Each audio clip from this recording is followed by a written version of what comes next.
Magandang araw mga Cal-earners. Bago tayo magsimula, let's have verse of the day. Honor all men, love the brotherhood, fear God, honor the king. 1 Peter, chapter 2, verse 17, in King James Version. For today's lesson, mas bigyang pansin natin ang MECQ, or Modified Enhanced Community Quarantine Guidelines. Things to remember during MECQ.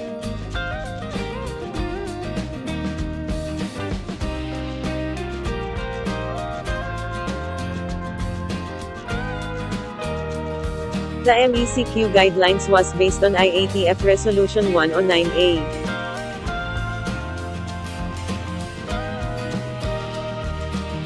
During the implementation of MECQ, people should stay at home unless essential.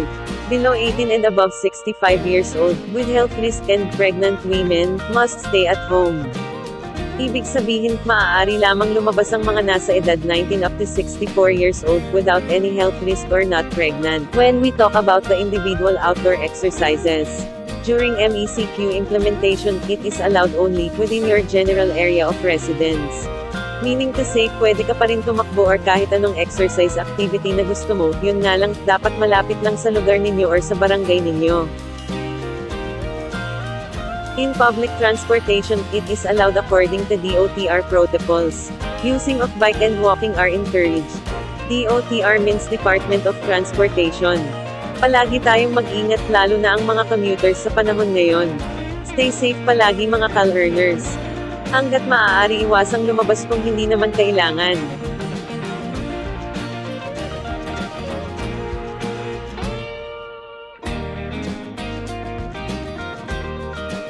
Now let's proceed to travel. During MECQ implementation, travel pass is not needed. Only essential traveler can go in and out in different areas be allowed. Meaning to say, yung mga nagdi-deliver ng pagkain or anything na pwedeng maikonsidera as essential, ay maaari silang maglabas-masok sa kahit saang lugar kung saan sila magde-deliver.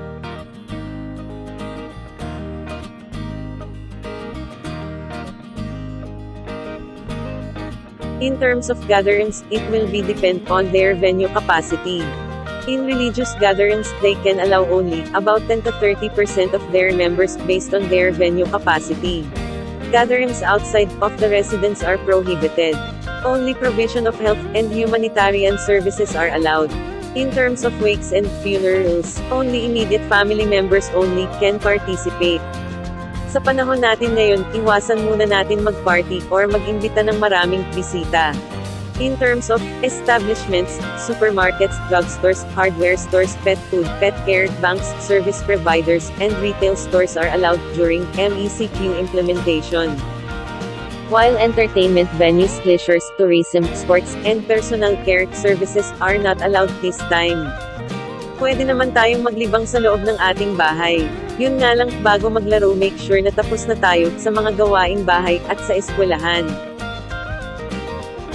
In restaurants, they allow takeout and delivery. In outdoor dining, only 50% of seating capacity is allowed. So in short, bawal kumain sa loob mismo ng restaurant.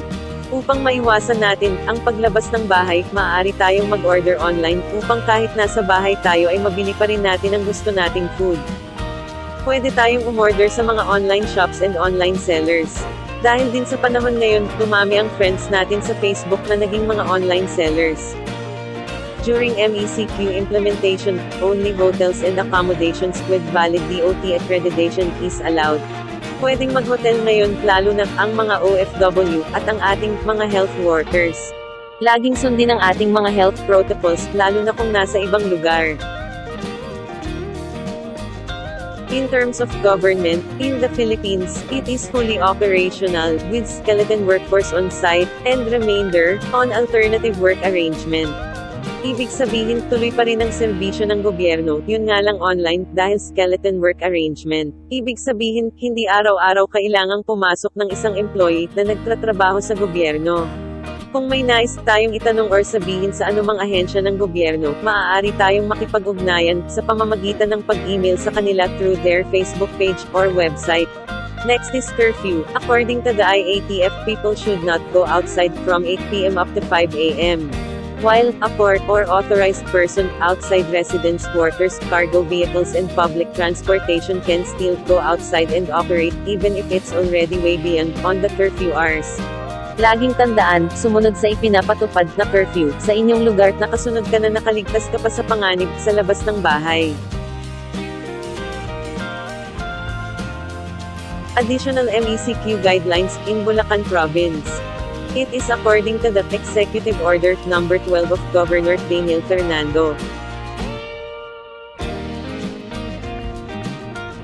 Liquor ban. The Bulacan Province implemented the liquor ban up to April 30, 2021. Sa mga may tindahan at nagtitinda ng alak, ngayong may liquor ban sa Bulacan. Dapat kayong sumunod sa patakaran ng IATF upang maiwasan ang problema na maaaring harapin kung sakaling lumabag.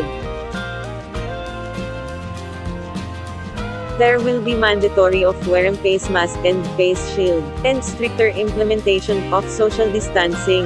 Laging magsuot ng face mask at face shield sa tuwing lalabas ng bahay upang maiwasang makakuha ng sakit. Itapon din sa tamang tapunan ng gamit na face mask. Kung maaari, ay dapat itong nakabukod ng lagayan para kapag kukuhanin na ng mga nangunguha ng basura or mga garbage collector sa ating lugar, ay maprotektahan din sila kahit papaano. Last is the law enforcement. The PNP and other law enforcement units should make sure that the people in their area must follow the guidelines properly. At bilang mga mamamayan, obligasyon nating sumunod. I hope na mas naging malinaw sa inyo ang MECQ guidelines. Salamat sa pakikinig. Hanggang sa muli mga ka-learners. Bye!